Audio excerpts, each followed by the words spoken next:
और अब आपके लिए एक बेहद जरूरी खबर आपको सचेत करने के लिए। उपन्यासकार मशहूर जो हैं अगाथा क्रिस्टी, उनकी एक बात बहुत मशहूर हुई, वो ये कि अपराधी अक्सर पुलिस से एक कदम आगे चलता है। दरअसल इन दिनों साइबर फ्रॉड से जुड़ी ऐसी तमाम घटनाएं सामने आ रही हैं, जैसे अगाथा क्रिस्टी की बात सही साबित हो रही है। आपको हम जबलपुर से आई एक खबर दिखाने जा रहे हैं। इस खबर को ध्यान से देखिए और दूसरे लोगों से भी शेयर जरूर कीजिएगा, क्योंकि मामला हर उस आदमी से जुड़ा हुआ है जो मोबाइल फोन का इस्तेमाल करता है। और हाँ, बात अब ओटीपी की नहीं रही, फर्जी लिंक की भी नहीं रही, डिजिटल अरेस्ट की भी नहीं रही। खतरा इस बार बिल्कुल नया और हैरान कर देने वाला है और चांसेस बहुत ज्यादा हैं कि इसके चक्कर में आप पड़ सकते हैं। रिपोर्ट देखिए।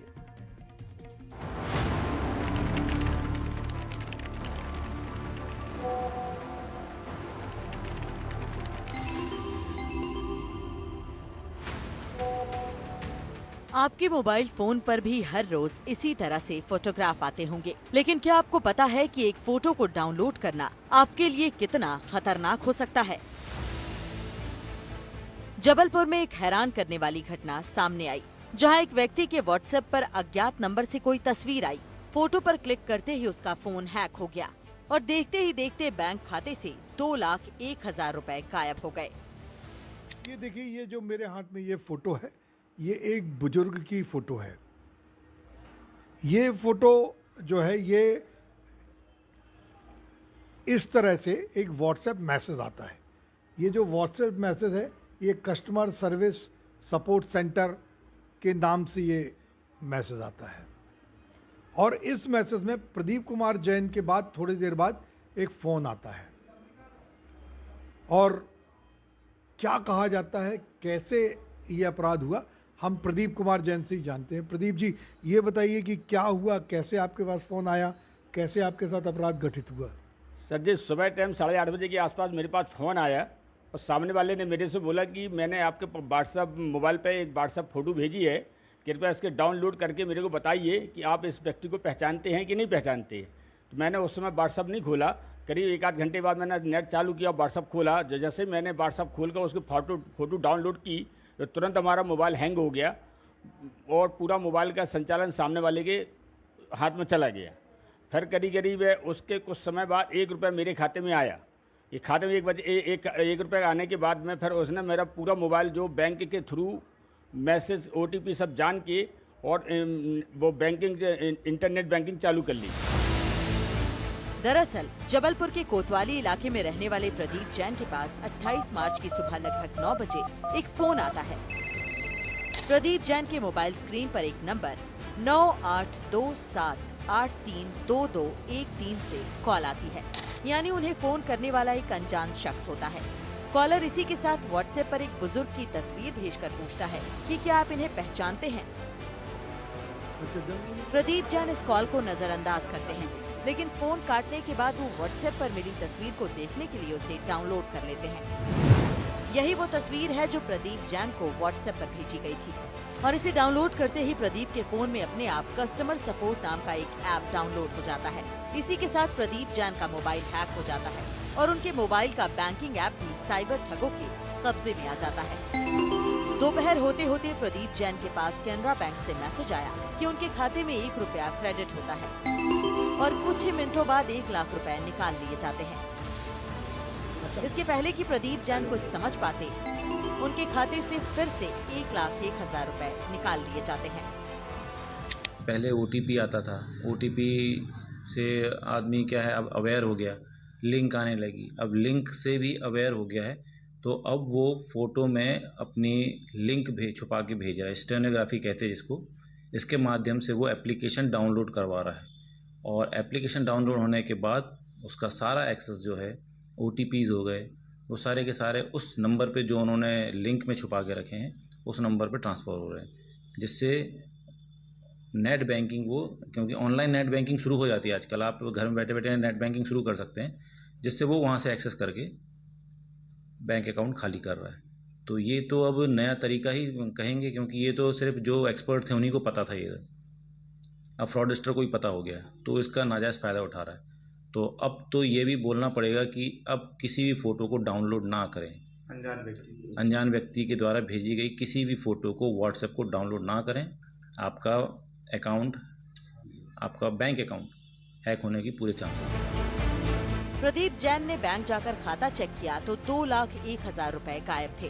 बैंक रिकॉर्ड से पता चला कि ये रकम IBIBF नाम के खाते में ट्रांसफर हुई, जो हाल ही में हैदराबाद के कैनरा बैंक में खोला गया था। ठगों ने ATM से सारा पैसा निकाल लिया। पासबुक में विशाल ऑनलाइन और जन्नतुन बीबी ऑनलाइन नाम से संदिग्ध ट्रांजैक्शन भी नजर आए। आपको आगे बताएंगे कि साइबर सेल के अधिकारी जिस स्टेगनोग्राफी तकनीक के बारे में बात कर रहे हैं वो क्या है, लेकिन पहले ये समझिए कि मोबाइल पर किसी अनजान फोटो या अनजान नंबर से मिली तस्वीर को डाउनलोड करना कितना खतरनाक हो सकता है। समझिए कि फ्रॉड कैसे हुआ। सबसे पहले ठग व्हाट्सएप पर एक इमेज भेजते हैं जिसमें अदृश्य लिंक छिपा होता है। जैसे ही फोटो डाउनलोड होता है, मोबाइल पर एक ऑटोमेटिक ऐप इंस्टॉल हो जाता है। इस ऐप के जरिए ठग OTP और दूसरी जानकारी चुरा लेते हैं, यानी पूरे मोबाइल का एक्सेस दूर बैठे अपराधी के पास चला जाता है और आपके मोबाइल पर आने वाला OTP भी उसके हाथ में पहुंचता है। इसी के साथ नेट बैंकिंग के जरिए आपके पैसे कहीं और ट्रांसफर हो जाते हैं। दरअसल साइबर फ्रॉड के लिए अब धोखे से OTP हासिल करने या लिंक डाउनलोड कराने से आगे की तकनीक इस्तेमाल हो रही है, जिसे स्टेगनोग्राफी कहते हैं। स्टेगनोग्राफी का मतलब है किसी लिंक को किसी और संदेश में छिपा देना ताकि उसका पता न चल सके। लिंक को छिपाने के लिए फोटो की जगह कोई टेक्स्ट या वीडियो या ऑडियो का भी इस्तेमाल किया जा सकता है।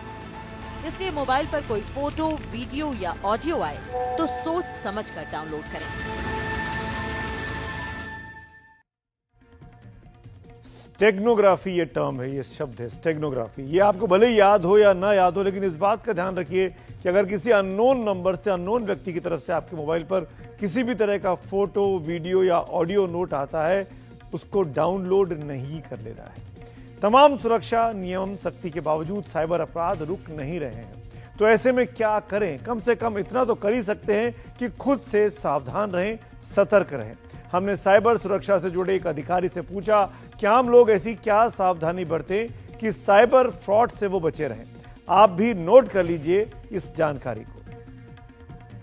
व्हाट्सएप या हमारे किसी भी नंबर पे कोई भी अननोन नंबर से अगर कोई चीज़ आती है, मैसेज है, फ़ोटो है, वीडियोज़ है, तो पहली चीज़ तो हमें उसको डाउनलोड नहीं करना चाहिए यदि वो अननोन नंबर है तो। दूसरा, अगर हम उसको देख रहे हैं तो उसको देखें कि वो उसकी जो साइज़ है, जो जैसे फ़ोटो है तो उसकी साइज़ अधिकतम 1 MB या KB में होगी, बहुत ज़्यादा उसकी साइज़ नहीं होती है। लेकिन अगर उसके साथ में कोई फाइल है, अटैच है, जिसके थ्रू आपके मोबाइल को या आपके टेक्स्ट को हैक किया जा सकता है, तो उसका साइज़ जनरली बड़ा होगा। तो ये देख के भी हम समझ सकते हैं कि वो इसमें जो है गड़बड़ी है या हम इसको डाउनलोड नहीं करना चाहिए।